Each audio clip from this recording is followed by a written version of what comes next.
They're a couple, and they're friends. The situation is getting awkward because there's some tension between her and him. You can feel it.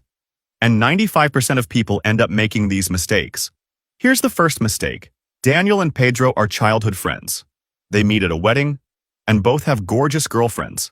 After chatting for a while, Pedro starts feeling a little bad. He can't stop thinking that Daniel's girlfriend seems better than his. She's cheerful, pays attention to what Pedro is saying, is helpful by bringing drinks for everyone, and is super affectionate with Daniel. The funny thing is, Daniel secretly thinks the same about Pedro's girlfriend.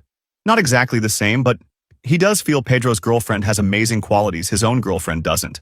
He finds her comments incredibly smart and loves how elegant and cultured she seems. For both of them, the grass seems greener on the other side.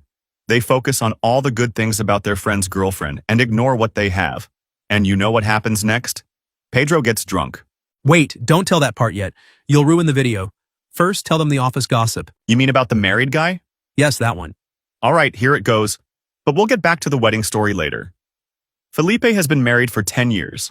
Of course, the honeymoon phase is long gone, and now he has a running list of complaints about his wife. Little things like leaving hair in the shower or forgetting to close the toothpaste. Medium things like forgetting his birthday. And bigger things too. After living together for so long, he knows every single one of her flaws. Meanwhile, there's a new coworker at his office who's incredibly sweet. She often brings him small gifts like donuts or coffee, asks him how he slept, and stays late to help when needed. She's always cheerful, well-dressed, and young. Felipe can't help but compare her short list of good traits to the long list of complaints he has about his wife.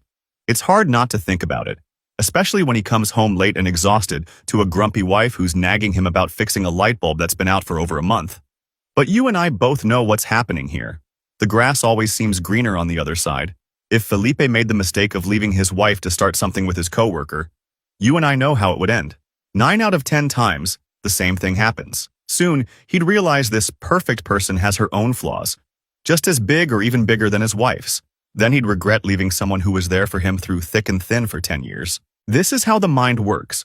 We see all the good in what we don't have and all the bad in what we do have. It's a bias. Pay attention to that. It's important. Here's a sad example. Roberto was estranged from his father for the last 10 years of his life. When his father died unexpectedly, Roberto couldn't stop thinking about all the good moments they shared and his dad's great qualities. Now, he can't forgive himself for wasting the years they could have spent together. All right, enough with the sad tone. Let's get back to the wedding drama.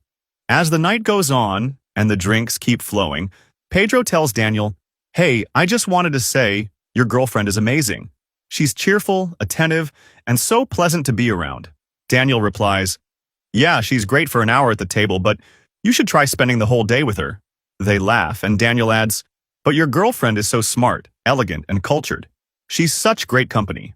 Pedro laughs and says, "Trust me, 24/7 isn't all sunshine and rainbows." They hug, and in unison say, "The grass always looks greener on the other side." But guess what? Their girlfriends overheard everything. The elegant one tells the cheerful one, "This always happens to me. At first it's flowers and chocolates. They treat me like a queen.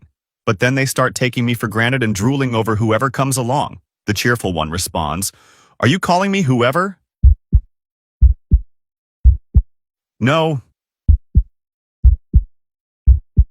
It is a joke. I also noticed how your boyfriend was looking at me. They laugh, agreeing that most men fall into this trap, failing to appreciate what they have and idealizing what they don't until it's too late. Then, with a mischievous grin, they head to the dance floor together. Oh, and before I forget, there's a book I want to recommend. It's one I wish I'd read before turning 30 because it shows how small changes in your habits can completely transform your life. It's called Atomic Habits. Download it for free right now. In the first video on my profile, I'll show you how.